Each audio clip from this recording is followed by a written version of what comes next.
নমস্কার বন্ধুরা, welcome to my channel Piyali's magic force. আরও একটি নতুন রেসিপিতে আপনাদের সকলকে স্বাগত জানাই।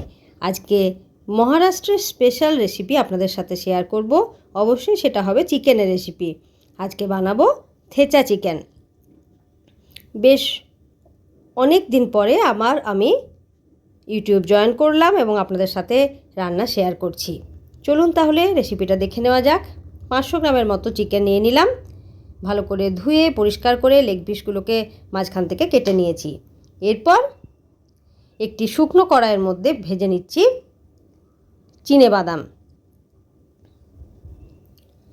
চিনেবাদামগুলো হালকা ভাজা হয়ে গেলে এর মধ্যে দিয়ে দিলাম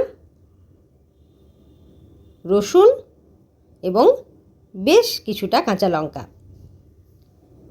থেচা চিকেন খুবই ঝালঝাল হয়, মশলাদার হয় এবং কালারটা কিন্তু অবশ্যই হয় সাদা।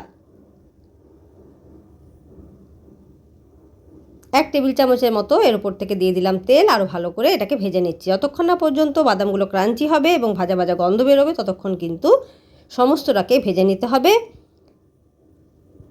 দিয়ে দিলাম কোরিয়ান্ডার বা ধনেপাতা, সেই পাতাটাকেও ভালো করে একসাথে ভেজে নিলাম। এরপর একটি ফ্রাইং প্যানের মধ্যে সাদা তেল দিয়ে দিলাম। আমি এখানে রাইস ব্র্যান অয়েল ব্যবহার করেছি বন্ধুরা, তোমরা ইচ্ছে করলে এমনি যে কোনো ধরনের রিফাইন্ড অয়েল ব্যবহার করতে পারো। দুটো পেঁয়াজ চপ করে রেখেছিলাম সেটাকে দিয়ে দিলাম। পেঁয়াজটা যখন একেবারে গোলাপি বর্ণের হয়ে আসবে তখন এর মধ্যে ধুয়ে পরিষ্কার করে রাখা চিকেনের পিসগুলোকে দিয়ে দিতে হবে।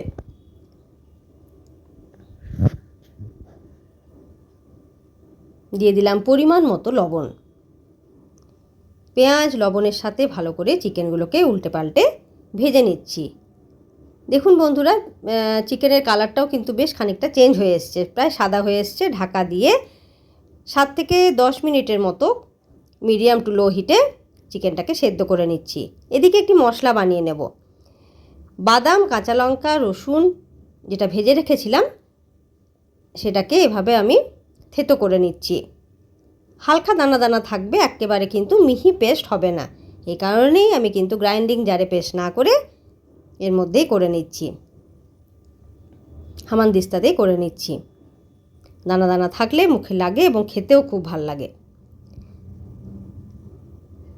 মহারাষ্ট্রে এটি একটি প্রসিদ্ধ খাবার। এটা চাপাটি, ভাকরি বা রাইসের সাথেও পরিবেশন করা হয়। অনেক সময় সাইড ডিশ হিসেবেও এটাকে ব্যবহার করা হয়। এটা যেহেতু খুবই স্পাইসি, মশালেদার, ঝালঝাল হয়, তাই এর সাইড ডিশ হিসাবে থাকে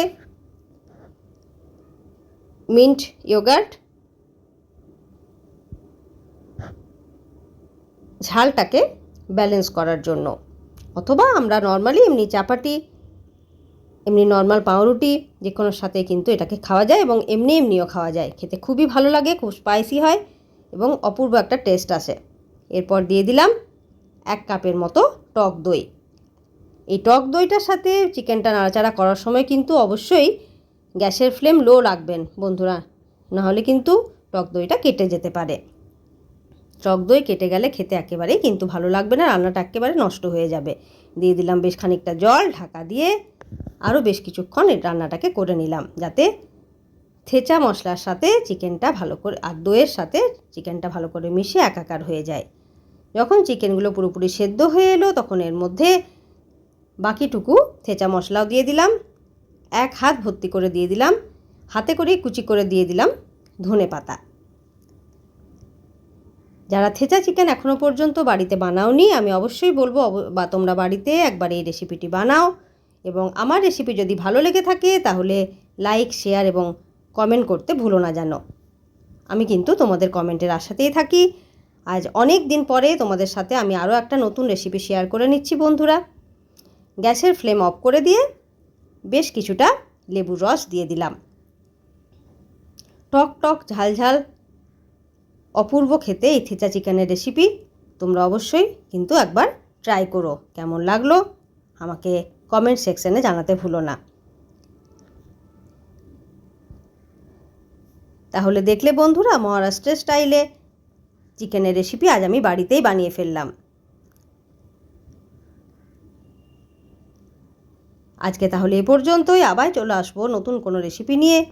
ততক্ষণ পর্যন্ত ভিডিওটি দেখার জন্য অসংখ্য অসংখ্য ধন্যবাদ জানাই। যারা আমার চ্যানেল এখনও সাবস্ক্রাইব করোনি তারা অবশ্যই কিন্তু চ্যানেলটি সাবস্ক্রাইব করে দিও। ধন্যবাদ।